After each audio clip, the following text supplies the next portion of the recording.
ভাইরা, কোরআনুল কারীমের 114টা সূরা আছে, তার ভিতরে একটা সূরা আছে এই সূরাটার 4টা গুণ।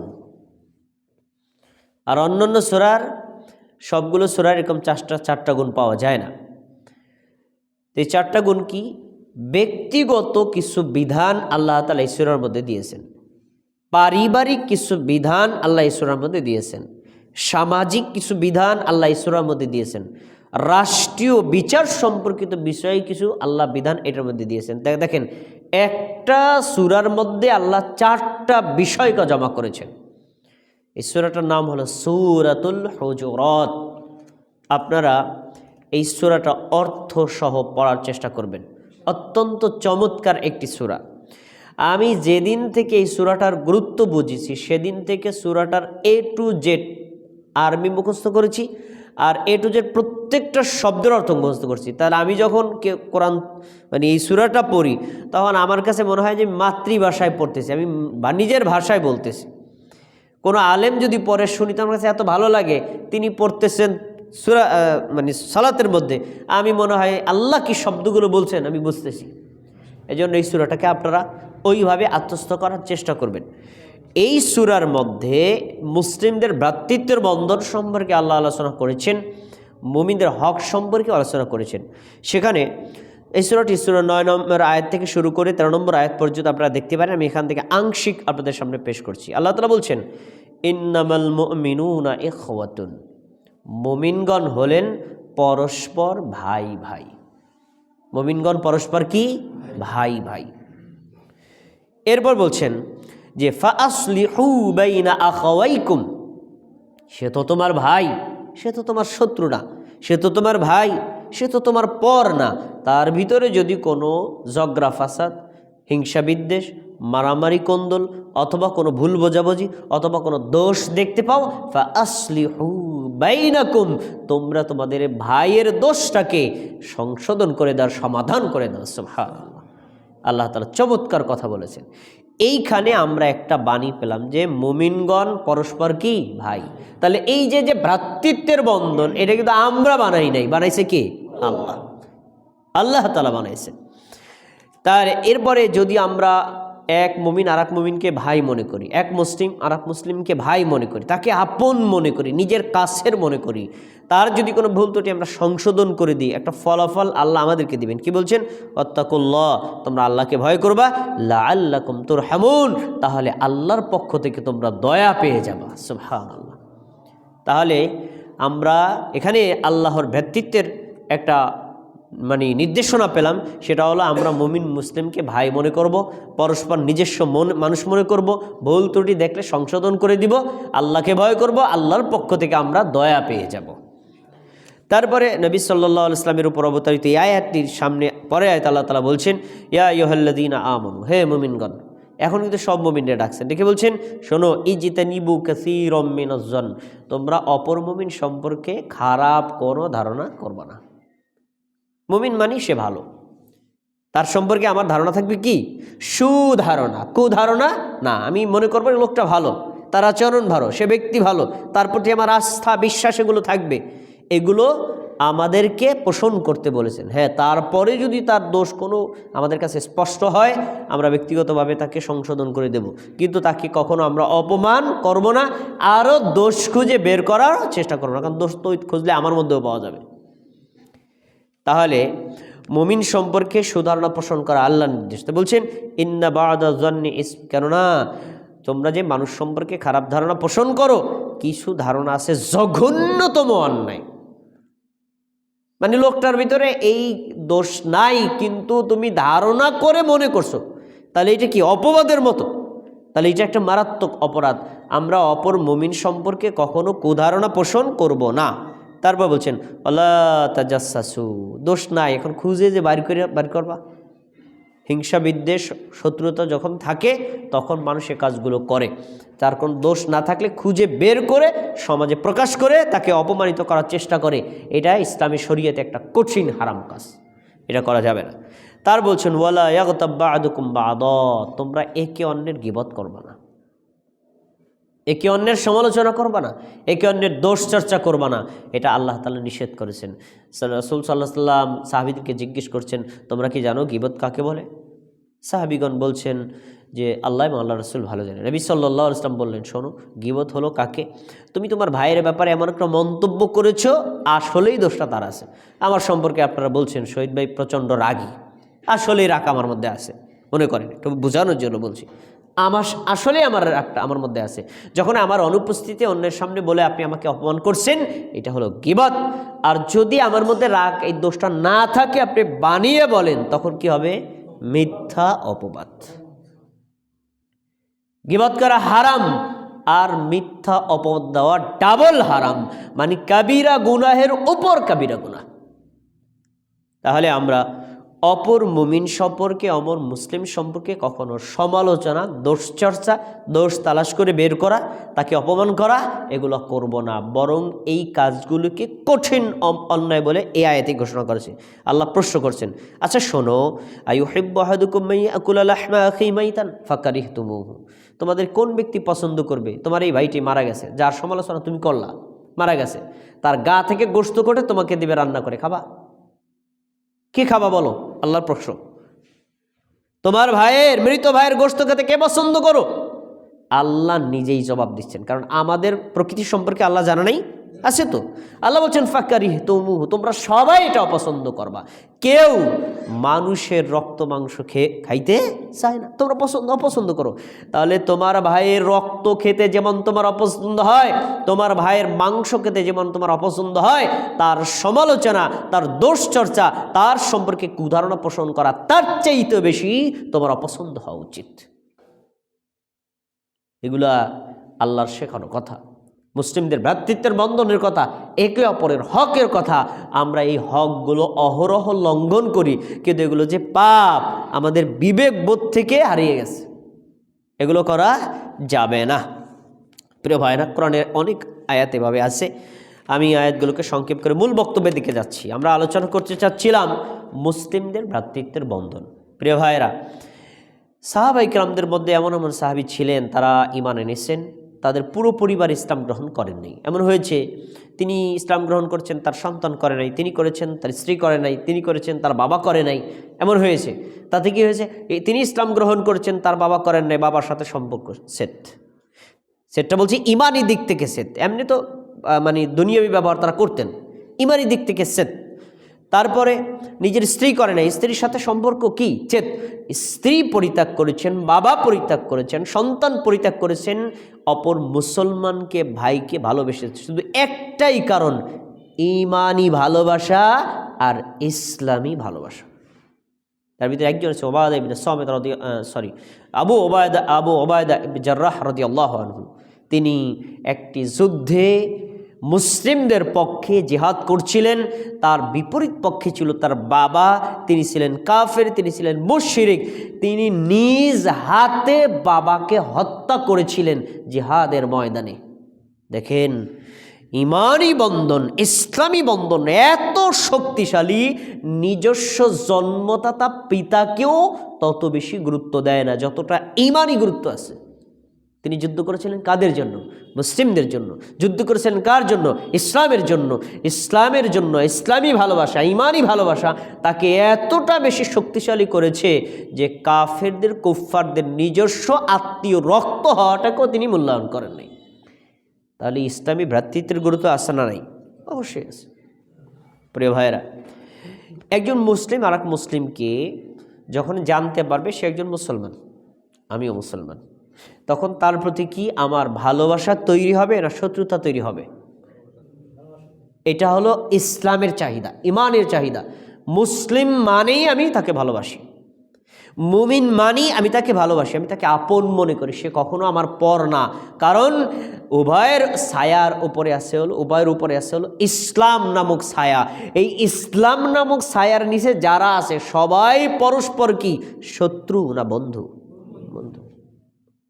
তা এখন আপনি যদি আর এক মুমিনকে ভালোবাসেন, আপনি যদি আর এক মুসলিমকে ভালোবাসেন, আল্লাহ রাব্বুল আলামিন এটাকে দুইটা ক্যাটাগরিতে ভাগ করেছেন।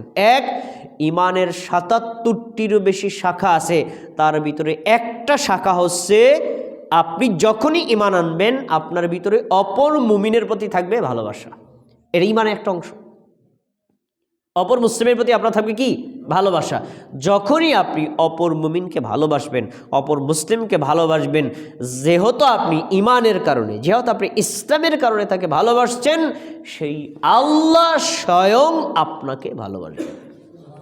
আল্লাহর ভালোবাসা আপনি পেয়ে যাবেন এবং আপনাকে অনেক বেশি মর্যাদাশীল করবেন। সহিহ মুসলিম হাদিস নম্বর 6442, আবু হুরায়রা রাদিয়াল্লাহু আনহু বলেন, নবী সাল্লাল্লাহু আলাইহি ওয়াসাল্লাম বলছেন, ইয়াকুলু ইন্নাল্লাহা ইয়াকুলু ইয়াউমাল কিয়ামাহ, আল্লাহ তাআলা কিয়ামতের দিন বলবেন। কিয়ামতের দিন বলবেন মানে তখন আদম আলাইহিস সালাম থেকে শুরু করে একদম কিয়ামতের আগ পর্যন্ত প্রত্যেকটা মানুষ সেদিন উপস্থিত থাকবে। কাফের, মুশরিক, বেদিন, আস্তিক, নাস্তিক, হিন্দু, বৌদ্ধ, খ্রিস্টান সব উপস্থিত থাকবে। সমস্ত জনতার সামনে আল্লাহ তাকে ডাকবেন, আইনাল মুতাহাব্বুনা বিজালালি আল-ইয়াওমা, আজকে আমি তাদেরকে খুঁজছি যারা দুনিয়াতে আমার জন্য এক মুমিন আর এক মুমিনকে, এক মুসলিম আর এক মুসলিমকে ভালোবেসেছিল। এই মোহাব্বতকারী লোকগুলো কোথায়? সুবহানাল্লাহ। ডাক দেওয়ার কারণ কি? ইহুদির সামনে, হিন্দুর সাথে, বৌদ্ধর সামনে, খ্রিস্টানের সামনে, এমনকি মুসলিমদের সামনে তাদেরকে মর্যাদাবান করবেন আল্লাহ। আইনাল মুতাহাব্বুনা বিজালালি, আরে আমার জন্য তোমরা একে অন্যকে ভালোবেসেছিল, তারা আজ কোথায়? আল্লাহ খুঁজে বের করবেন। তখন তারা সাড়া দিবে, আল্লাহ এই তো আমরা উপস্থিত আছি। আল্লাহ রাব্বুল আলামিন তাদেরকে বলবেন, শোনো, আল-ইয়াওমা উযিল্লুহুম ফি যিল্লি ইয়াওমা লা যিল্লা ইল্লা যিল্লি, তোমরা যেহেতু আমার সম্মানে এক মুমিন আর এক মুমিনকে, এক মুসলিম আর এক মুসলিমকে ভালোবেসেছিলা, আজকে আমি তোমাদেরকে সম্মানিত করছি, আমার নিজের ছায়ায় তোমাদেরকে স্থান দিয়ে দিলাম। সুবহানাল্লাহ। আল্লাহর ছায়া কেন লাগবে? আল্লাহর ছায়া দিয়ে আপনি কি করবেন? কিয়ামতের দিন 1 মাইল অথবা 2 মাইল উপরে থাকবে এই সূর্যটা আপনার উপরে। আজকে 13 লক্ষ গুণ দূরে, যেখান থেকে আমরা তীব্রতা অনুভব করলে গরমের দিনে হাঁপায়ে পড়ি, একদম অস্থির হয়ে যাই, সেই সূর্য একেবারে সমান তাপ নিয়ে যদি 1 মাইল উপরে থাকে, তখন আপনার অবস্থা কি হবে একটু কল্পনা করেন। তখন ছায়া পেলে আপনি খুশি না বেজার? সেই লোকেই ছায়া পাবে যেই লোক আল্লাহর জন্য অপর মুমিনকে ভালোবেসেছিল। সেই লোকই এই তীব্রতা থেকে বেঁচে যাবে। সে আল্লাহ তাআলার আচ্ছাদনে আচ্ছাদিত থাকবে, যে লোকটা আল্লাহর জন্য অপর মুমিনকে ভালোবাসবে। তাহলে মুমিন মানে কি? আমি তাকে ভালোবাসি। মুমিন মানে কি? সে আমার শত্রু না, সে আমার বন্ধু, সে আমার আপন লোক। আরেকটি হাদিস বর্ণিত হয়েছে সহিহ মুসলিমে। সহিহ মুসলিমে 6443 নম্বর হাদিস, আবু হুরায়রা রাদিয়াল্লাহু আনহু বলেন, নবী সাল্লাল্লাহু আলাইহি ওয়াসাল্লাম বলছেন, আন্না রাজুলান যারা আখাল ফি কারিয়াতিন উখরা, একজন ব্যক্তি তার অপর ভাইকে দেখার জন্য গ্রামের দিকে রওনা দিচ্ছে। গ্রামে বাস করে, রওনা দিচ্ছে।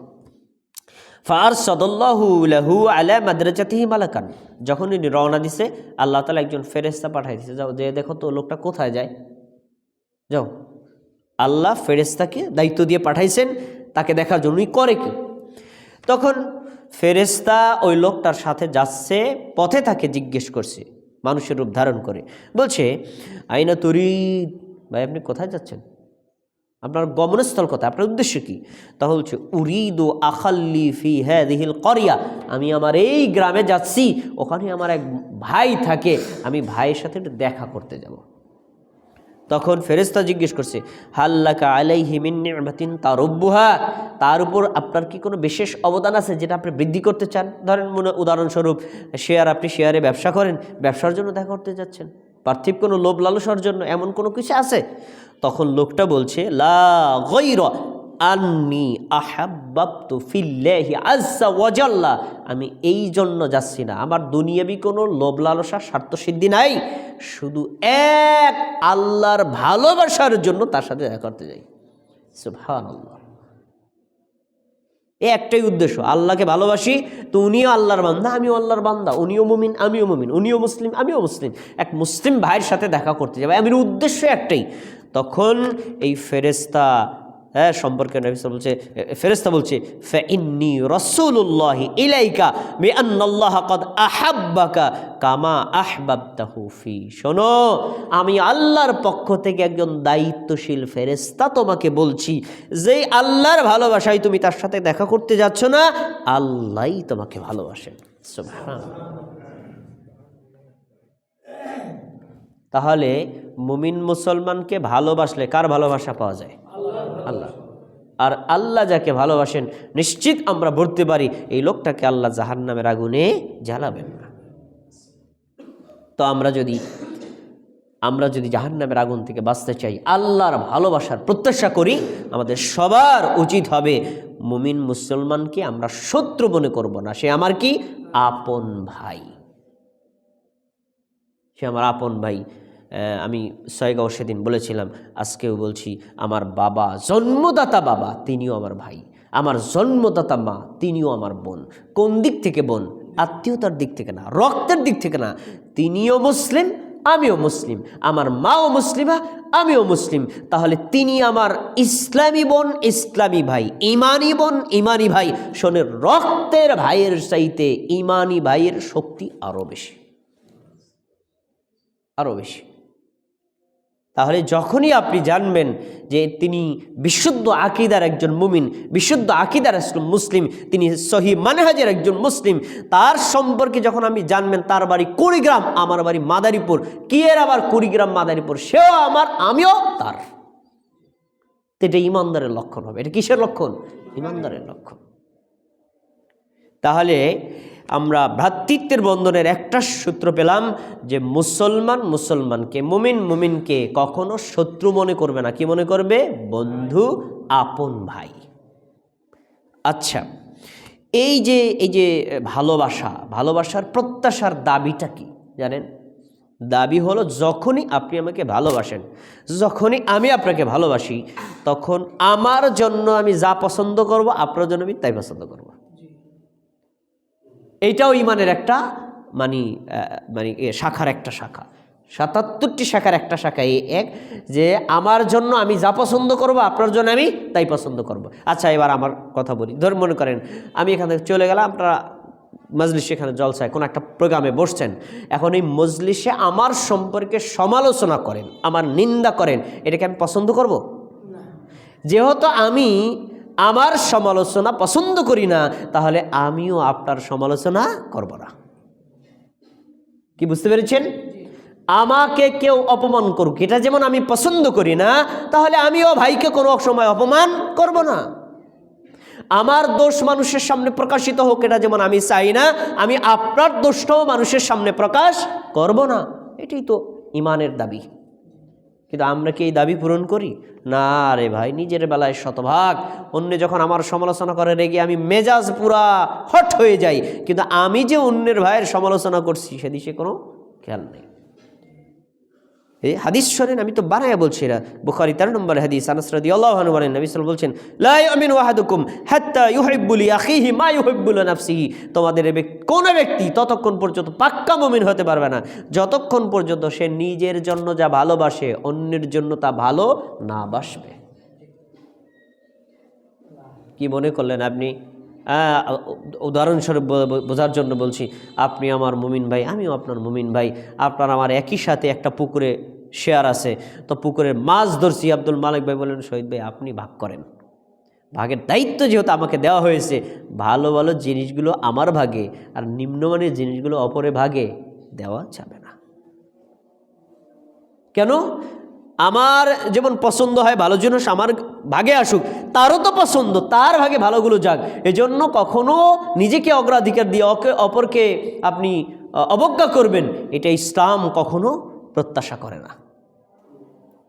তাহলে আমরা মুমিন ভাইকে ভালোবাসবো, আমি নিজের জন্য যা পছন্দ করি তার জন্য আমি তাই পছন্দ করব। নিজের জন্য যেমন খারাপটা পছন্দ করি না, অপরের জন্য আমি কখনোই খারাপটা পছন্দ করব না। এই ভালোবাসার স্তর আছে, এই ভালোবাসারও কি স্তর আছে। ভালোবাসা বাড়ে আবার কমে, ঈমান অনুরূপভাবে বাড়ে আবার কমে। আমাদের এই ভালোবাসাকে বৃদ্ধি করতে হবে, ভ্রাতৃত্বের বন্ধন কি আরও সুদৃঢ় করতে হবে, শক্তিশালী করতে হবে। নবী সাল্লাল্লাহু আলাইহি ওয়াসাল্লাম একটা ঔষধ দিয়েছেন, আমরা ঔষধটাকে অ্যাপ্লাই করতে পারি। সহিহ মুসলিম হাদিস নম্বর 203, আবু হুরায়রা রাদিয়াল্লাহু আনহু বলেন, লা তাদখুলুল জান্নাতা হাত্তা তুমিনু, তোমরা কেউ জান্নাতে ঢুকতে পারবা না মুমিন না হলে। মুমিন না হলে কেউ জান্নাতে যেতে পারবা না। তাহলে জান্নাতে যাওয়ার পূর্ব শর্ত কি? ইমানদার হওয়া, ইমান থাকা। ইমানবিহীনভাবে কখনোই জান্নাতে ঢোকা যাবে না। অথচ বাংলাদেশের বড় বড় বিশ্ববিখ্যাত দরবারে আছে, সেখানে এই সাইনবোর্ড দিয়ে দেওয়া আছে, এটা হলো এই ওরসের অমুসলিমদের আসার স্থান, বসার স্থান। আসতে পারে, ওয়েলকাম। এরপরে বলছেন এখানে আবার অমুসলিমদের বায়াত নেওয়ার জায়গা, কিন্তু মুসলমান মানায় না। আপনি খ্রিস্টান থাকেন, প্রতি বছর বছর ওরসে মালপত্র পাঠাবেন আর আপনার বায়াত দিয়ে দেবো, বাস জান্নাত পেয়ে যাবেন। বুঝতে পেরেছেন? অথচ তারা জানে না যে ইহুদি, খ্রিস্টান, বৌদ্ধ, হিন্দু, অমুসলিম, আস্তিক, নাস্তিক, মুসলমান ছাড়া, ইমানদার ছাড়া কখনো জান্নাতে যেতে পারবে না। আমরা সূত্র বানায় নিছি, তুমি মুসলমান হও আর না হও, মোরে মাল বানিয়ে দিলেই হবে। বুঝতে পেরেছেন? অথচ নবী সাল্লাল্লাহু আলাইহি ওয়াসাল্লাম বলছেন, লা তাদখুলুল জান্নাতা হাত্তা তুমিনু, তোমরা কেউ জান্নাতে ঢুকতে পারবা না যতক্ষণ পর্যন্ত মুমিন না হবা। ওয়ালা তুমিনু হাত্তা তাহাবু, তোমরা মুমিনও হতে পারবা না যতক্ষণ অপর মুমিনকে ভালো না বাসবা। তাহলে মুমিনকে ভালো না বাসলে আপনার ইমান হবে না, আর ইমান না হলে জান্নাতে যাওয়া যাবে না। তখন নবী সাল্লাল্লাহু আলাইহি ওয়াসাল্লাম বলছেন, আওয়ালা আদুল্লুকুম আলা শাইইন, আমি কি তোমাদেরকে এমন একটা পরামর্শ দিব না, ইযা ফাআলতুমুহু, যখন তোমরা এই আমলটা করবা তখন তাহাবাবতুম, পরস্পর ভালোবাসা বেড়ে যাবে, ভালোবাসা বৃদ্ধি পাবে, তোমাদের ভিতরে মহাব্বত তৈরি হবে। তখন সাহাবীগণ বললেন, আল্লাহ রাসূল, হ্যাঁ বলেন। তিনি বলছেন, আফশুস সালামা বাইনাকুম, আফশুস সালামা বাইনাকুম, তোমরা পরস্পরের মধ্যে বেশি বেশি সালামের প্রচলন করো। দেখা হলে আসসালামু আলাইকুম, দেখা হলে আসসালামু আলাইকুম। তাই একটু আগে তার সাথে ঝগড়া করছি, ওটা ঝগড়ার সময় ঝগড়া, এখন দেওয়া হয়েছে কি? সালাম। একটা হাদিসের আংশিক আপনারা শুনেছেন, আমি পুরোটা বলে দিচ্ছি। এক মুমিন আর এক মুমিনের সাথে দেখা হলে উত্তম কে, যে আগে সালাম দেয় সে। এই হাদিসটা আপনারা শুনছেন, কিন্তু হাদিসটার পূর্বের অংশ কি জানেন? পূর্বের অংশ হলো এক মুমিন আর এক মুমিন ঝগড়া করছে। হাদিসে নবী সাল্লাল্লাহু আলাইহি ওয়াসাল্লাম বলছেন, ঝগড়ার কারণে একে অন্যের সাথে মন কষাকষি, দেখলে ভালো লাগে না। ওই ধরেন উদাহরণস্বরূপ, ওই ভাইয়ের সাথে আমার শত্রুতা আছে, সে ওই রাস্তাতে যায়, আমি আবার এই রাস্তাতে যাই, যেন দেখা না হয়। মানে এমনটি একজনের ছায়া আরেকজনে পাড়াইতে পারে না। তো এই যে নবী সাল্লাল্লাহু আলাইহি ওয়াসাল্লাম বলছেন যে একজন আরেকজনের সাথে দেখা হইলে তখন ওই যে পূর্ব শত্রুতার জেরে একে অন্যের দিকে এইভাবে ঘুরে ফিরে যায়, কারোর সাথে সাক্ষাৎ হতে চায় না। এই দুইজন পরস্পর দেখা হয়েছে, উত্তমকে যে ব্যক্তি আগে সালাম দেয় সে। কেন এই কথা? কেন? আব্দুল মালিক ভাইয়ের সাথে আমি ঝগড়া করেছি, তার সাথে আমার মন কষাকষি আছে, পথে দেখা হয়ে গেছে, আব্দুল মালিক ভাই আমাকে আগে সালাম দিছেন, এখন আমি তো লজ্জায় পড়ে ওয়ালাইকুম সালাম বলতে বাধ্য, তাই না? যখন বুঝলাম সে আমাকে সালাম যেহেতু দিছে, তখন আগে তার উপর রাগের টেম্পারেচার ছিল 100, এখন 5 কমছে না বাড়ছে? কমছে। এটাই বাস্তব। তাহলে আপনার সাথে যার মন কষাকষি আছে, ভুল বোঝাবুঝি আছে, শত্রুতা আছে, হিংসা বিদ্বেষ আছে, সে তো মুমিন, সে তো মুসলিম। তাহলে দেখা হলে তাকে কী করতে হবে? সালাম দিতে হবে। সালাম দিলে আমাদের মধ্যে ভালোবাসা বাড়বে। এটা ইসলামী ভ্রাতৃত্বের একটা অংশ, আর মুমিনের আর একটা হক। প্রিয় ভাইয়েরা, মুমিন মুসলিমকে ভালোবাসবে, আর ভালোবাসার বিপরীত হলো শত্রুতা, বিপরীত হলো হিংসা, বিপরীত হলো পরনিন্দা করা, পরচর্চা করা। তাহলে যেহেতু আমি তাকে ভালোবাসি, ভালোবাসা আর শত্রুতা কখনো একই সাথে চলতে পারে না। রাত আর দিন যেমন একসাথে থাকে না, আলো এবং অন্ধকার যেমন একসাথে থাকে না, মূর্খ এবং শত্রুতা একই সাথে, মূর্খ এবং শিক্ষিত যেমন একইভাবে হয় না, একই ব্যক্তি মূর্খ আবার শিক্ষিত, এটা হয় না। ঠিক একইভাবে আপনি মুমিনকে ভালোবাসেন আবার শত্রু মনে করেন, হবে না। যদি শত্রু মনে করেন আপনি ভালোবাসেন না, আর যদি ভালোবাসেন শত্রুতা রাখতে পারবেন না। এই জন্য নবী সাল্লাম এটার উল্টাও বলছেন। উল্টাটা কি? ভালোবাসবা, শত্রুতা করবা না। হাদিস দেখেন, নবী সাল্লাল্লাহু আলাইহি ওয়াসাল্লাম বলেছেন, লা তাহাসাদু, তোমরা কখনো মুমিনের সাথে শত্রুতা, বিদ্বেষ, হিংসা করবা না, নিষেধ করেছেন। তাহলে কারোর সাথে, কোনো মুমিনের সাথে, কোনো মুসলমানের সাথে আমাদের কোনো হিংসা থাকবে না। বিদ্বেষ থাকবে না, শত্রুতা থাকবে না। বলছেন ওয়ালা তানাজাশু ওয়ালা তাবাগাদু, পরস্পরে তোমরা হিংসা বিদ্বেষ শত্রুতায় লেগে যেও না। ওয়ালা তাদাবারু, একে অন্যের পিছনে দোষ তালাশের জন্য বের হয়ে পড়ো না। ওয়ালা ইয়াবি বা'দুকুম আলা বাইইন, দেখেন কত চমৎকার কথা নবী সাল্লাল্লাহু আলাইহি ওয়াসাল্লাম বলছেন। তোমারই ভাই, তুমি দুইজনের কাছে বাজার করতে, তো মুরগি দামাদামি করতেছে একজন, তুমি তার দামের উপর দাম করবা না, তাহলে তোমার ভাইয়ের হক নষ্ট করা হবে। কারণ সে তো ভাই, সে যখন দাম করতেছে হ্যাঁ বা না, বিক্রেতা যখন বলবে তখন তুমি দাম করতে পারবা, কিন্তু তার দামের উপর তুমি যদি দাম করো তাহলে তোমার ভাইয়ের হক নষ্ট হয়, এটা তুমি করতে পারবে না। তাতে কি হয়? ভ্রাতৃত্বের বন্ধন নষ্ট হয়, নবী সাল্লাল্লাহু আলাইহি ওয়াসাল্লামের হাদিস। তারপর তিনি বলছেন অকুনু ইবাদাল্লাহি ইখওয়ানা, কি সুন্দর কথা, অকুনু, তোমরা হয়ে যাও ইবাদাল্লাহ, আল্লাহর বান্দা। কিভাবে? ইখওয়ানা, পরস্পর ভাই ভাই, তোমরা সবাই আল্লাহর বান্দা, একেবারে ভ্রাতৃত্বের বন্ধনে সুদৃঢ় করে সবাই আল্লাহর বান্দায় পরিণত হয়ে যাও।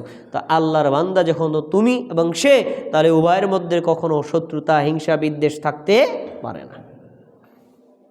তারপরে নবী সাল্লাল্লাহু আলাইহি ওয়াসাল্লাম বলছেন আল মুসলিম ওয়াখুল মুসলিম, এক মুসলমান আর এক মুসলমানের ভাই। হ্যাঁ, লা ইয়াযলিমুহু, এই মুসলমান আর এক মুসলমানকে জুলুম করবে না, কখনো জুলুম করবে না।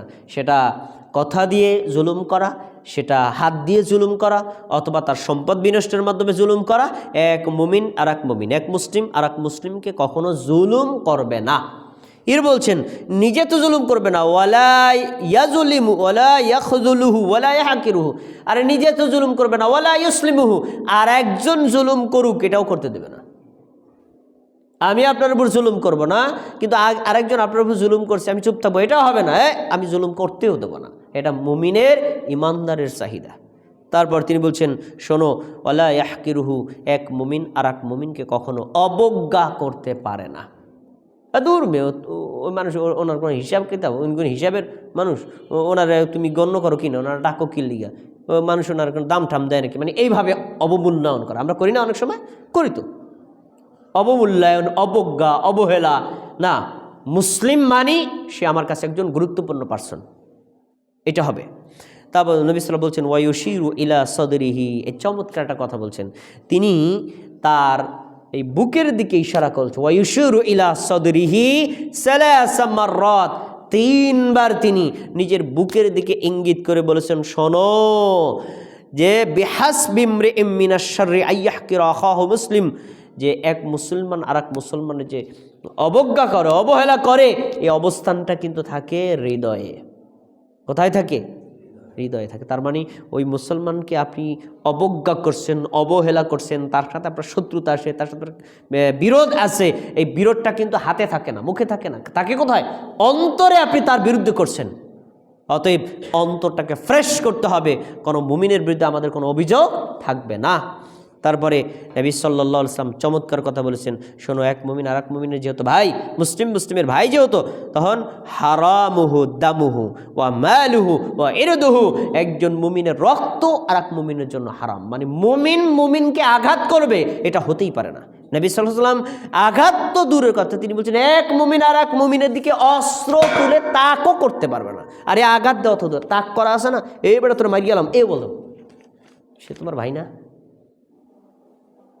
তাকও করতে পারবে না। তাহলে মুমিন মুমিনের রক্ত হারাম, মুমিন মুমিনের মানে সম্মান হারাম। সম্মান হারাম মানে কি? আমি ভাই সম্পর্কে এমন একটা মন্তব্য করলাম যে মন্তব্যের কারণে সে আজকের এই মজলিসে অপমানিত হলো, করা যাবে না। কি ইসলামী ভ্রাতৃত্বের বন্ধন আল্লাহ তাআলা নবী মুহাম্মদ সাল্লাল্লাহু আলাইহি ওয়াসাল্লাম ফিট করেছেন, আমরা তো এগুলোর কোনো মূল্যায়ন করি না। প্রিয় ভাইরা, এরপরে অপর মুমিন মুসলিমের একজন আরেকজনকে ভালো কাজে সাহায্য করবে, আর বিপদে পড়লে উদ্ধার করবে, আর অপর মুমিনের দোষ থাকলে ঢেকে রাখবে। খুব গুরুত্বপূর্ণ পয়েন্ট। আমরা অপরের দোষ ঢাকার গুণে গুণান্বিত এখানে মনে হয় কেউ হতে পারিনি। দোষ ঢাকা, আপনার দোষটা আমি জানি, কাউকে বলবো না, একান্তই শুধু সংশোধনের জন্য আপনাকে বলবো। আর যখন আপনাকে বলবো তখন শুধু আপনিই থাকবেন, আর কেউ থাকবে না। এটা হলো কল্যাণকামী মুমিন, এটা কল্যাণকামী মুমিনের মুসলিমের গুণ। চমৎকার কথা রাসূলুল্লাহ সাল্লাল্লাহু আলাইহি ওয়াসাল্লামের হাদিস শোনেন, আল মুসলিমু আখুল মুসলিম, এক মুসলিম আর এক মুসলিমের ভাই।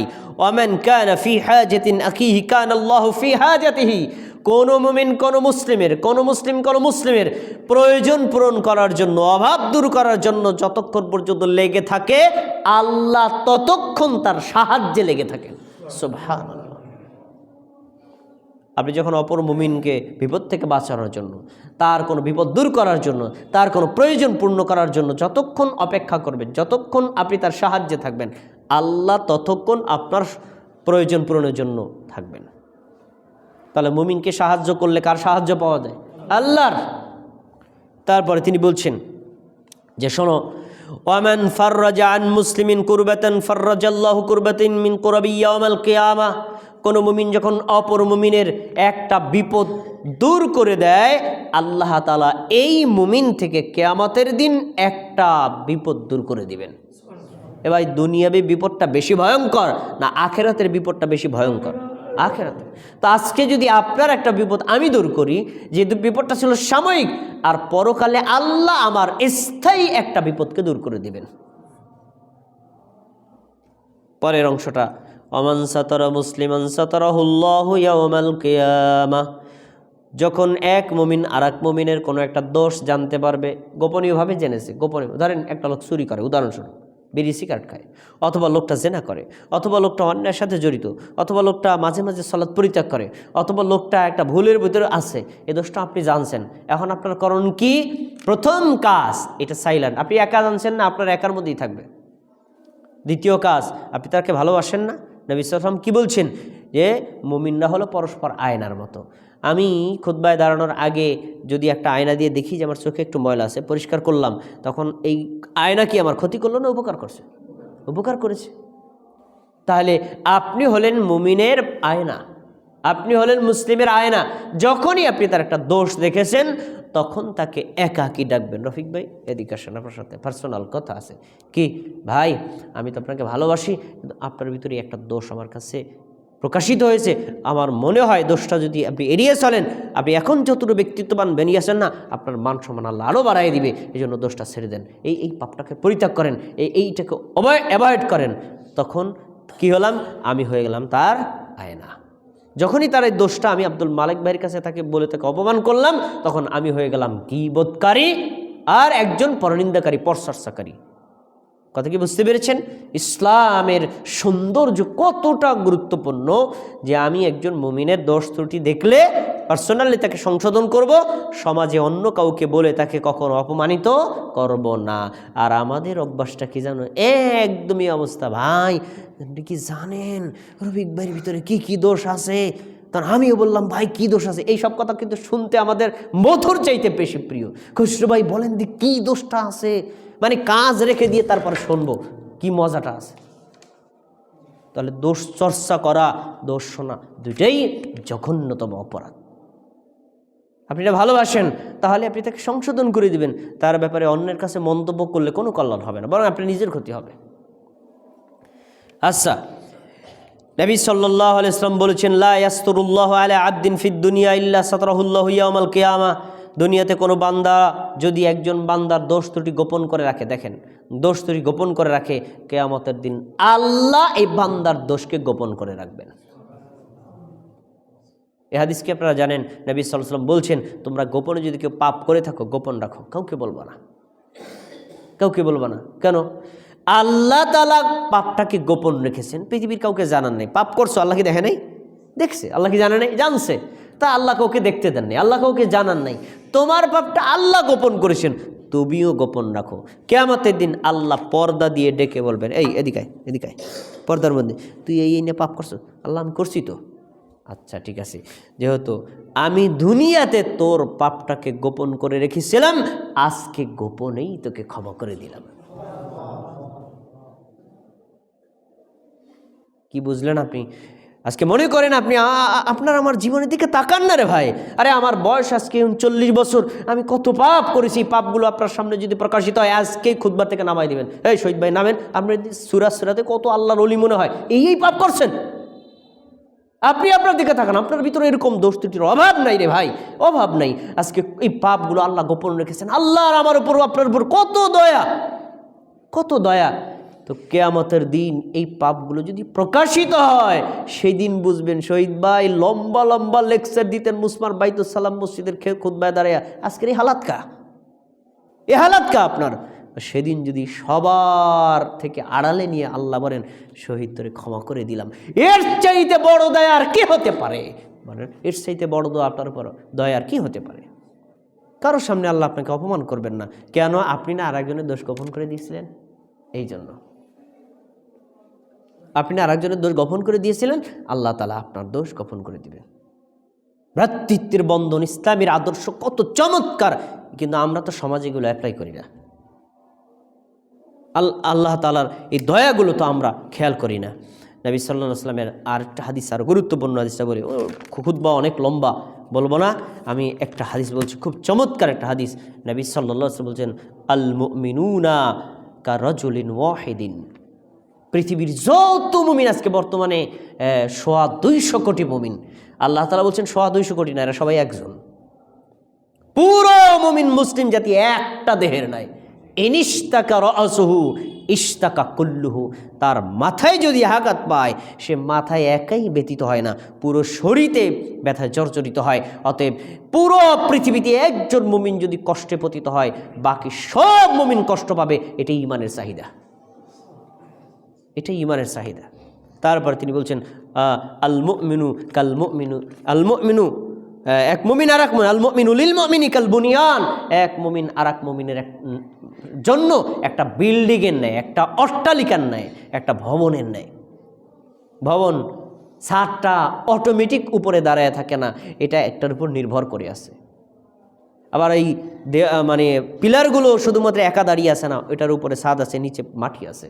আবার মাটিও একা একা বসে না, একজন আরেকজন ধরে রাখছে, যার ফলে বিল্ডিংটা এত শক্তিশালী হয়ে আছে। তো একজন আরেকজনকে ধরার কারণে ঠিক এক মুমিন আর এক মুমিনের জন্য হবে কি কালবনিয়ান, সুদৃঢ় অট্টালিকার ন্যায়। কিভাবে হবে? রাসূলুল্লাহ সাল্লাল্লাহু আলাইহি ওয়াসাল্লাম উদাহরণ দিয়ে দেখিয়েছেন, সাহাবীদেরকে বলেছেন, সাহাবীরা দেখো, সাহাবীরা দেখো, এক মুমিন আর এক মুমিনের জন্য কেমন শক্তিশালী। এই আঙ্গুলগুলো আছে না, এভাবে একটা একটার মধ্যে ঢুকাইছেন, শাব্বাকা আসাবিআহু। এখন কি হাতের শক্তি বাড়ছে না কমছে? বাড়ছে না। তাহলে একজন মুমিন আর এক মুমিনের জন্য, এক মুসলিম আর এক মুসলিমের জন্য এরকম সুদৃঢ় বন্ধনের ন্যায় হবে। এই বিষয়ে তো কোরআনের আর একটা আয়াত আছে যে মুমিনদের একটা গুণ হলো তারা যখন কাতারে দাঁড়ায়, কাআন্নাহুম বুনিয়ানুম মারসুস, মনে হচ্ছে সীসা ঢালা প্রাচীরের মতো, একে অন্যকে শক্তিশালী করে। তাহলে আমরা এক মুমিনকে আর এক মুমিনকে আমরা ভালো কাজে হেল্প করে, সহযোগিতা করে আমরা আরেকজনকে হাতকে শক্তিশালী করব, কখনো দুর্বল করব না। সব শেষ একটা হাদিস বলে খুতবা শেষ করছি। আমরা তো জানলাম ব্যক্তিত্বের বন্ধনের গুরুত্ব কত বেশি, এক মুমিন আর এক মুমিনের হক কত গুরুত্বপূর্ণ। আমরা এক নজরে আমরা এক মুমিনের আর এক মুমিনের 8টি হক বলছি, খুব খেয়াল করে শোনেন। আপনিও তো মুমিন, আমিও মুমিন, আপনিও মুসলিম, আমিও মুসলিম। আপনার সাথে আমার দেখা হবে, কথা হবে, সাক্ষাৎ হবে, তখন আপনার উপর আমার কিছু হক আছে, আমার উপর আপনার কিছু হক আছে। হকগুলো আদায় করে দিতে হবে। কি কি হক? নবী সাল্লাল্লাহু বলছেন, যখনই দেখা হবে, ইযা লাকিতাহু ফাসাল্লিম আলাই, যখনই মুমিনের সাথে দেখা হবে তখন দেবা সালাম, আসসালামু আলাইকুম।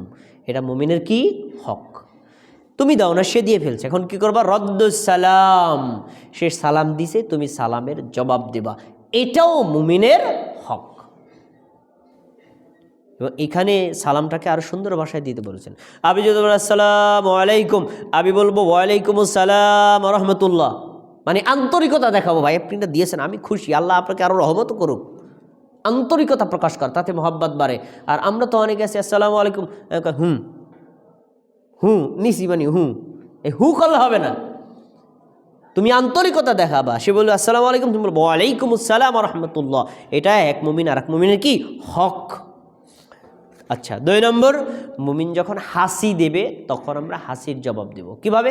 আমি যদি হাসি দিই বলবো আলহামদুলিল্লাহ, তখন আপনি শব্দটা শুনেছেন আলহামদুলিল্লাহ, তখন আপনি কি বলবেন? ইয়ারহামুকাল্লাহ, দেখেন, আমি আল্লাহর প্রশংসা করলাম, আপনি শুনলেন, আপনি বললেন তোমার উপর আল্লাহ দয়া করুক। এখন আপনি যেহেতু আমাকে দয়া করেছেন, আমার আবার কিছু করানো আসছে না, তখন আমি আবার কী হবো যে ইয়ারহামুকাল্লাহ, তখন কি ওয়ুসলিহ বালাকুম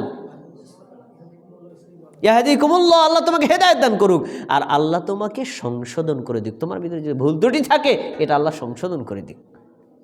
দেখেছেন এক মুমিন আর এক মুমিনের হকের মধ্যে কত কল্যাণ।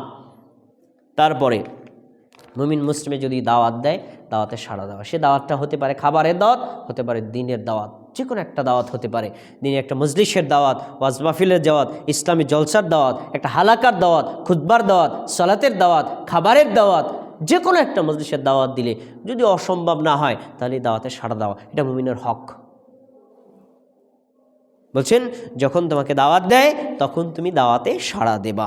তারপরে বলছেন এক মুমিন আর এক মুমিন যদি পরামর্শ চায় তখন কি পরামর্শ দিব? সৎ পরামর্শ, সঠিক পরামর্শ, কল্যাণকর পরামর্শ। যে ওয়াইদাস্তানসাহাকা ফানসাহ লাহু, যখন তোমার কাছে কেউ কোনো পরামর্শ চায় তখন তুমি তাকে এমন একটা সৎ পরামর্শ দিবা যাতে তার জন্য কল্যাণ হয়। এরপরে হলো যখন এক মুমিন আর এক মুমিন সবসময় একসাথে থাকবে না, কেউ দূরে থাকবে কেউ কাছে থাকবে।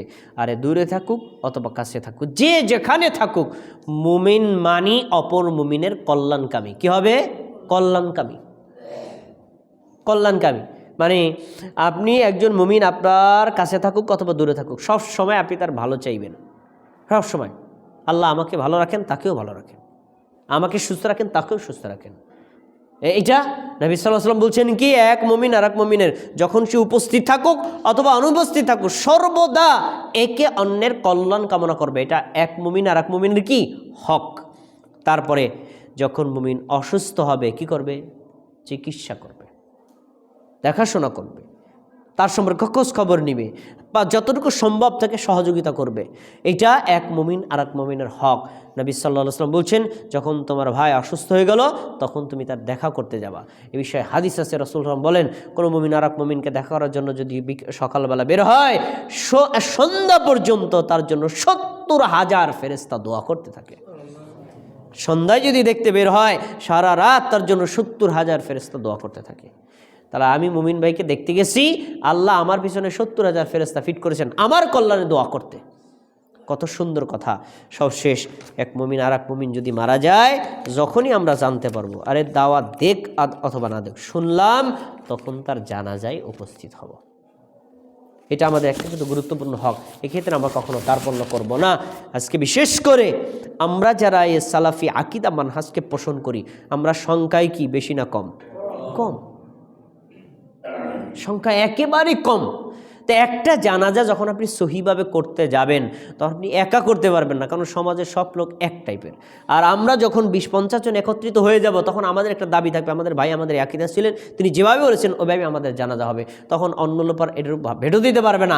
এই সবশেষ বিশুদ্ধ জানাজা দিয়ে ভাইকে বিদায় করা এটাও মুমিনের হক। তাহলে আমরা এই হকগুলো আদায় করবো তো ইনশাআল্লাহ। আজকের এই খুতবায় আমরা যে কথাগুলো জেনেছি, আমার ভিতরে আমাদের ত্রুটি থাকলে আল্লাহ আমাকে সংশোধন করুক, আপনাদেরকে সংশোধিত হওয়ার তৌফিক দান করুন।